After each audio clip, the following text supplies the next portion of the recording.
Hello, everyone, and thank you for joining us for KBTalks, powered by the NKBA, the only podcast dedicated to sharing the latest kitchen and bath industry insights, providing you with the education and connections to help grow and support your business. I'm your host, Carl Champley.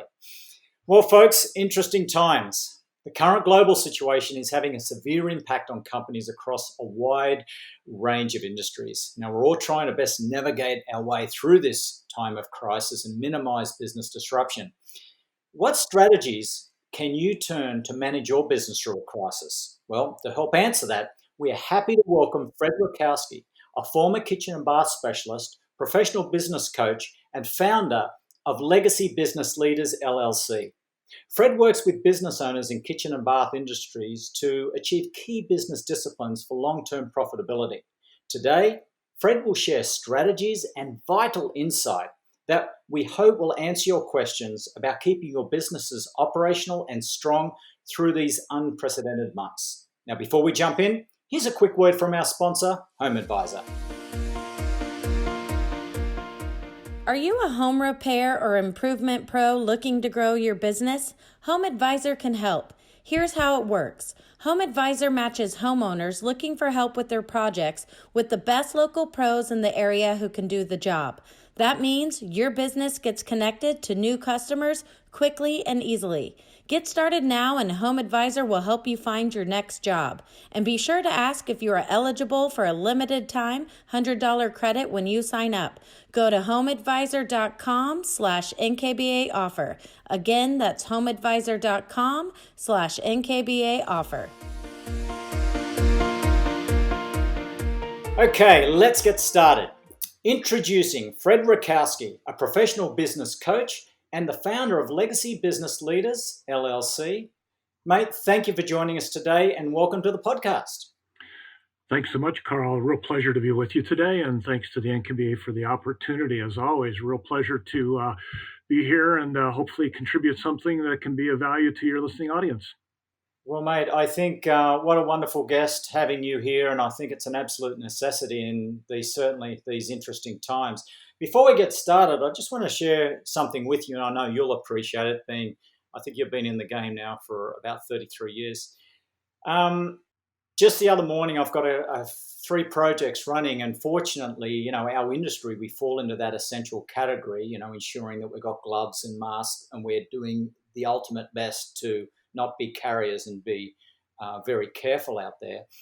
But in Los Angeles, it's a beautiful thing because, I'm driving down the 405 freeway, which is generally gridlocked. And beside me, there was about 5 of us in pickups and no one else on the road. And it was just, it was amazing that we could drive at the speed we were driving in the heart of LA.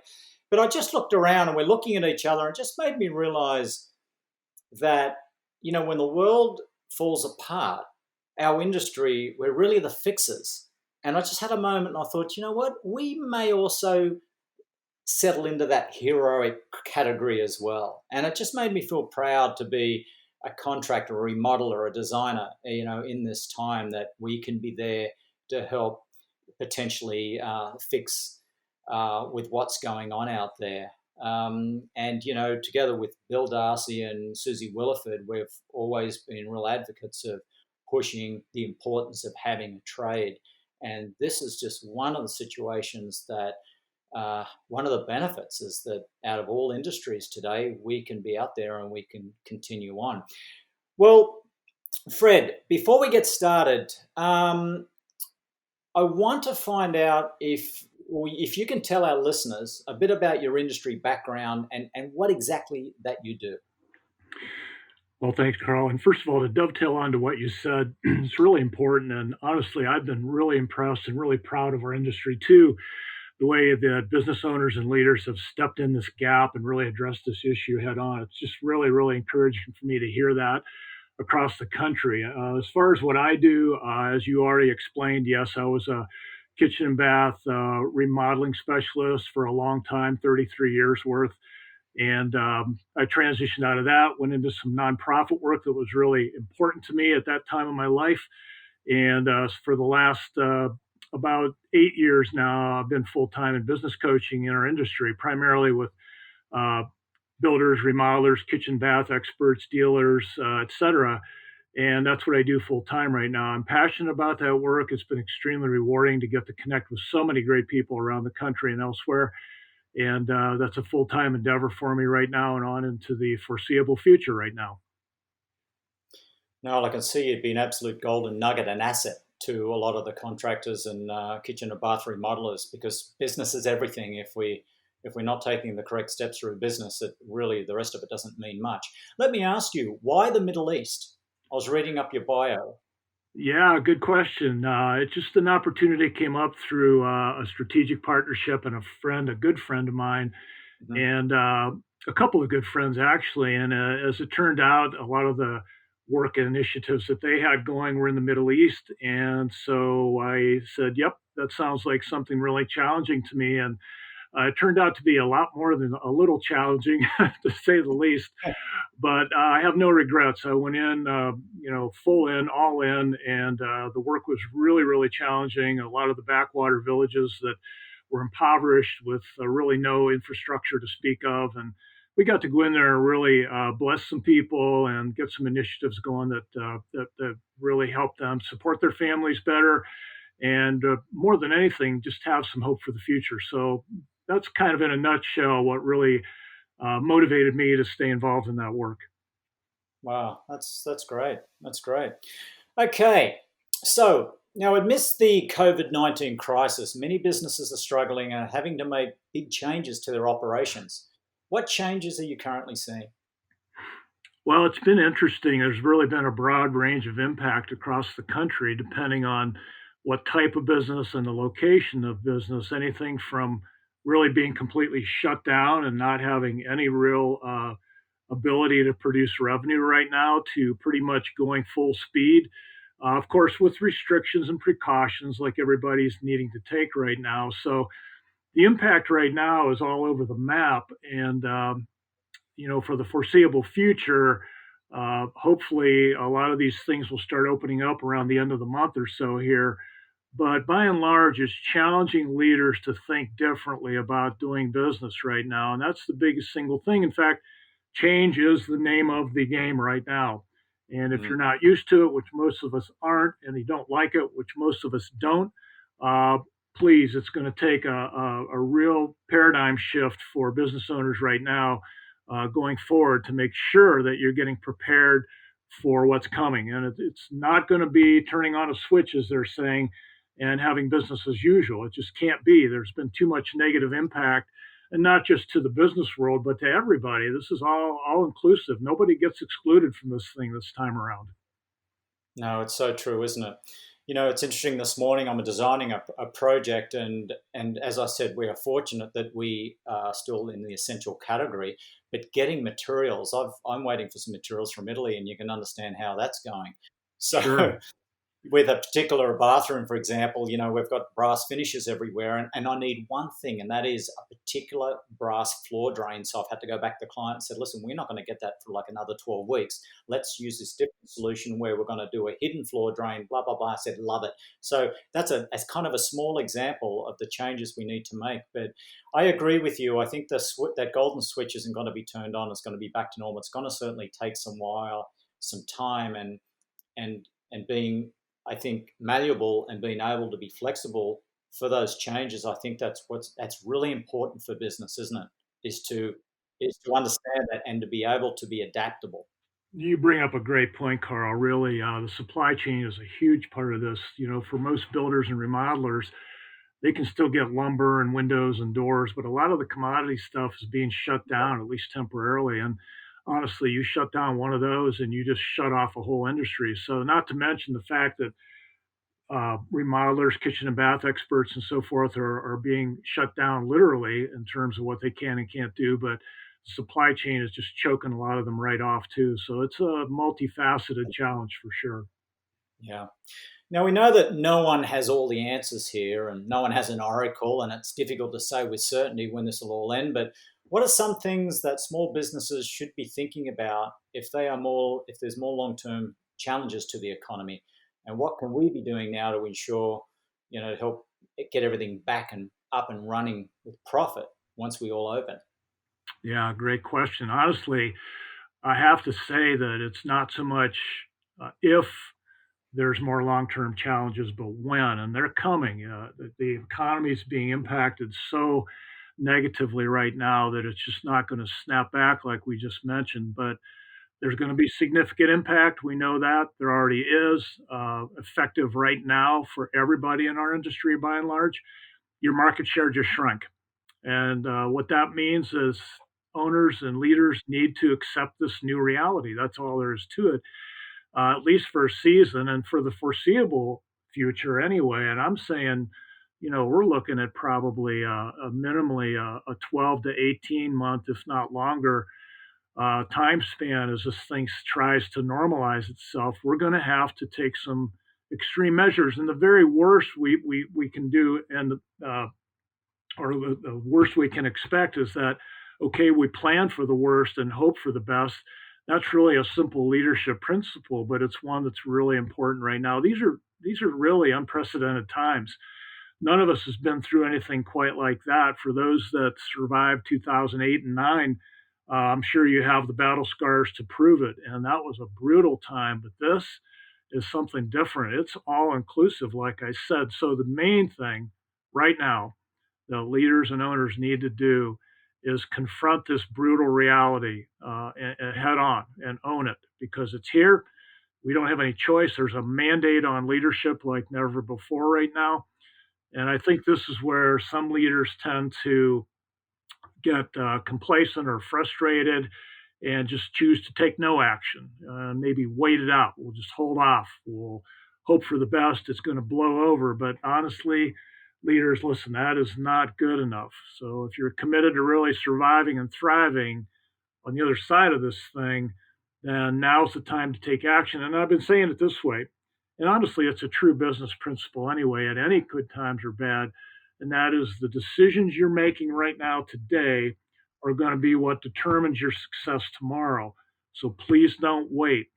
We have to be looking at things like what are our core capabilities and how can we deploy those in order to preempt the most extreme results that we might see from this thing. What do we do with that?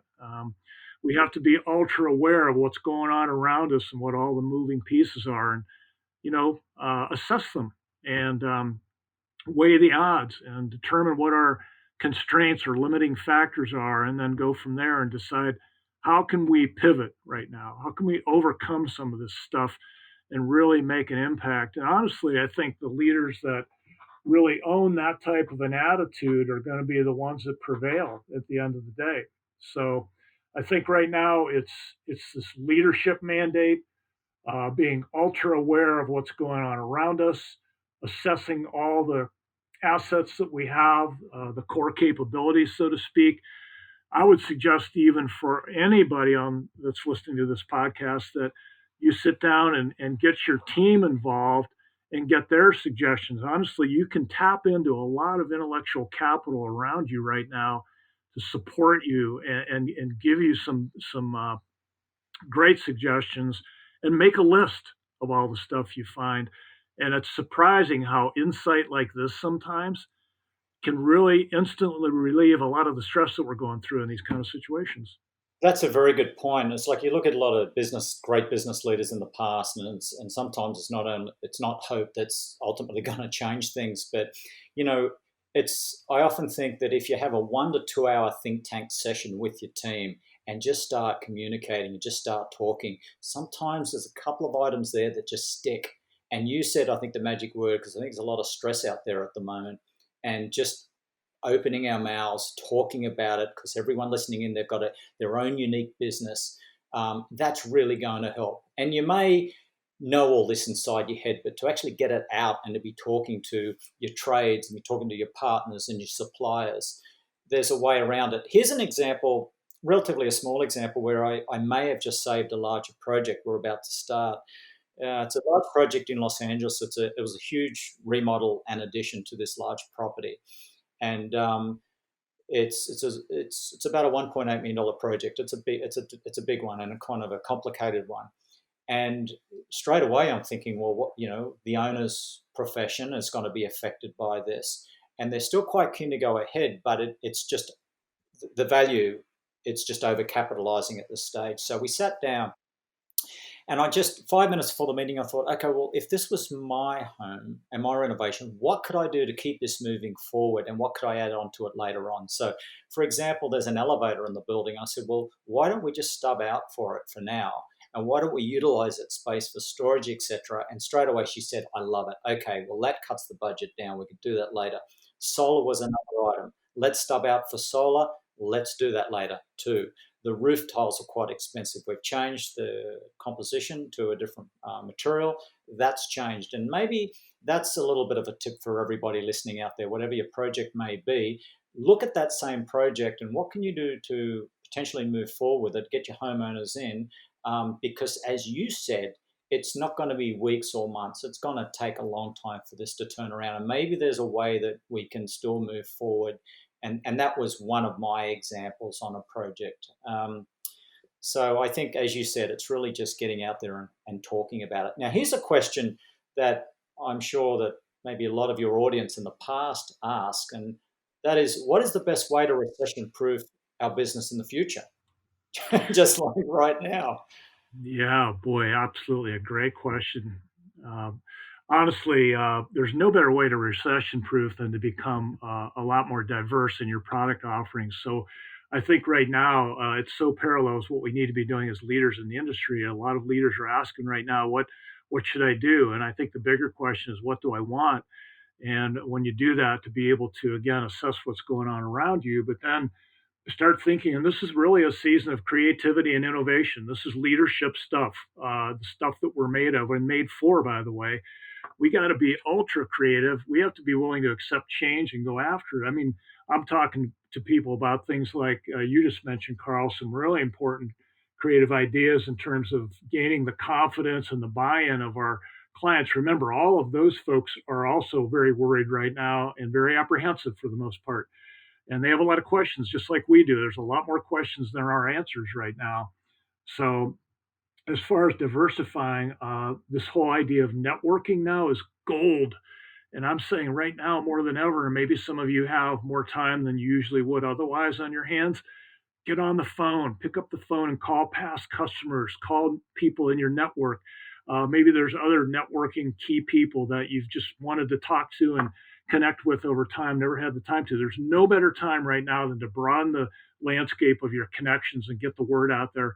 And I mean, I think it's, you can summarize it by saying, stay visible, stay out there. Proactive marketing right now. Some people have said to me, well, you know what, business is down. We don't know what's going to happen. We're going to cut our marketing budget. I'm saying, look, if you cut anything, don't cut your marketing budget. I mean, you may modify it or you may refocus it, but be out there and start thinking about what kind of creative ideas that you can come up with to mobilize and deploy your unique skills and your capabilities. There's lots and lots of ways to do that. I mean, strategic partnerships for one, among many, many other things. So networking is the key. Marketing, staying visible, staying well connected, make people aware of the fact that you're here.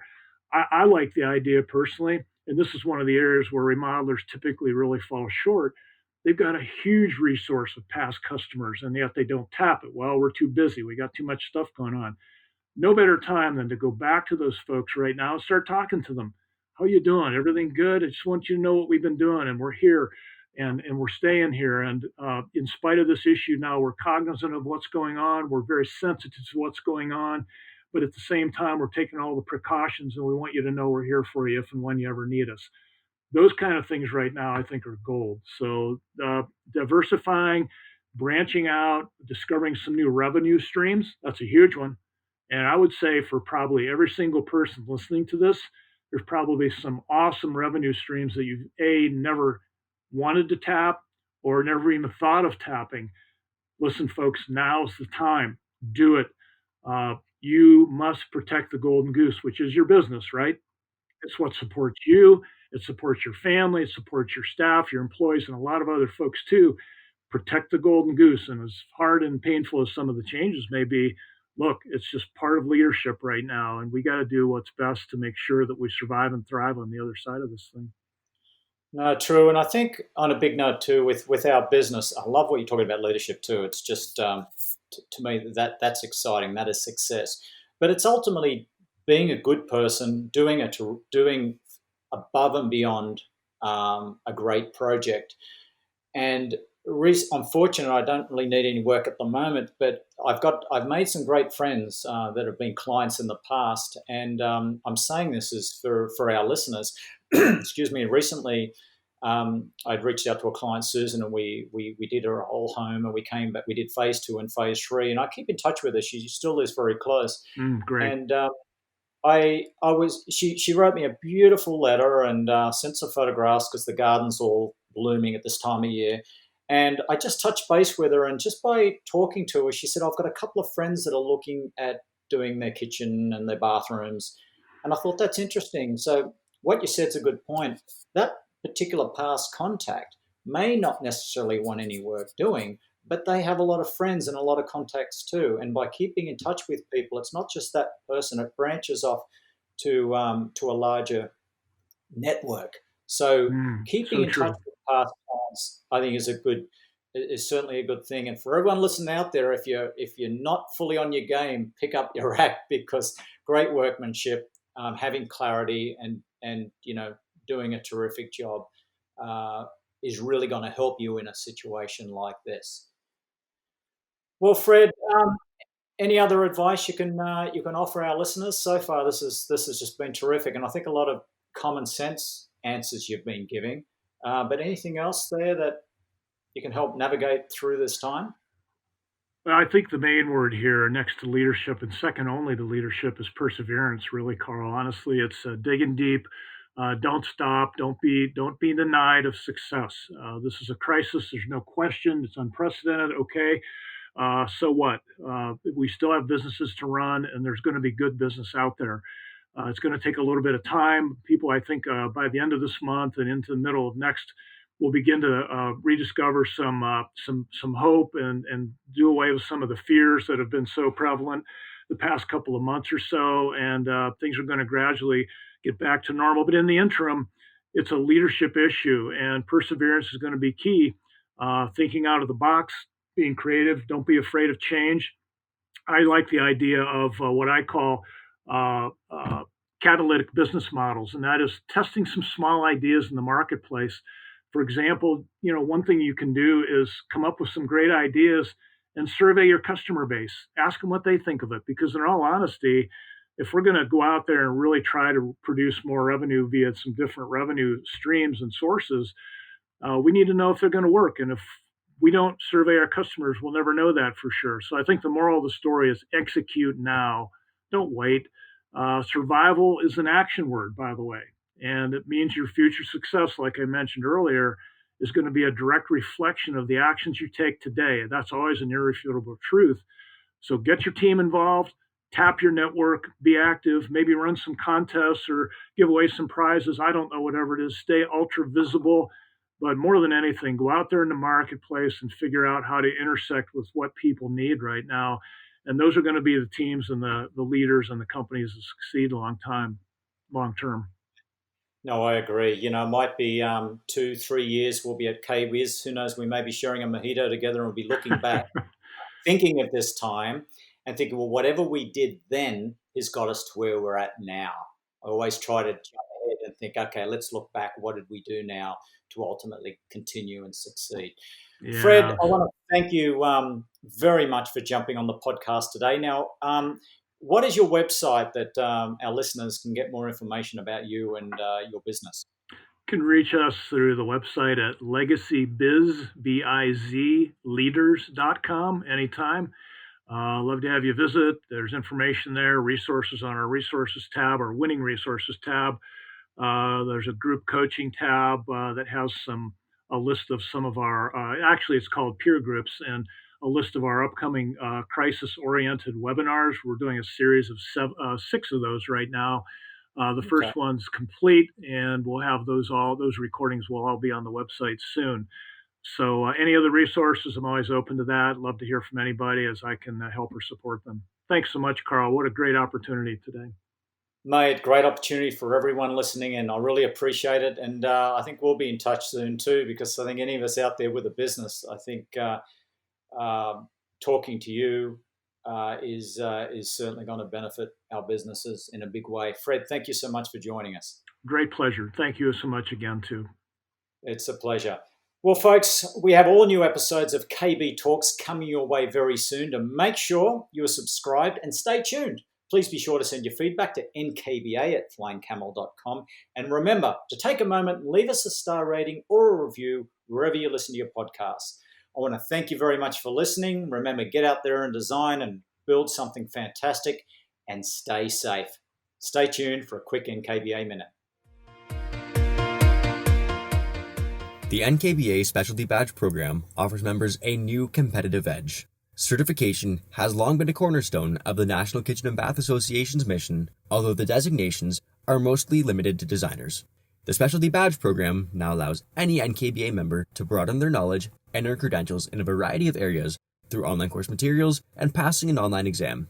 Visit nkba.org/badges to discover the NKBA Specialty Badges currently available. Take advantage of the NKBA's ongoing professional development opportunities and get the NKBA competitive edge.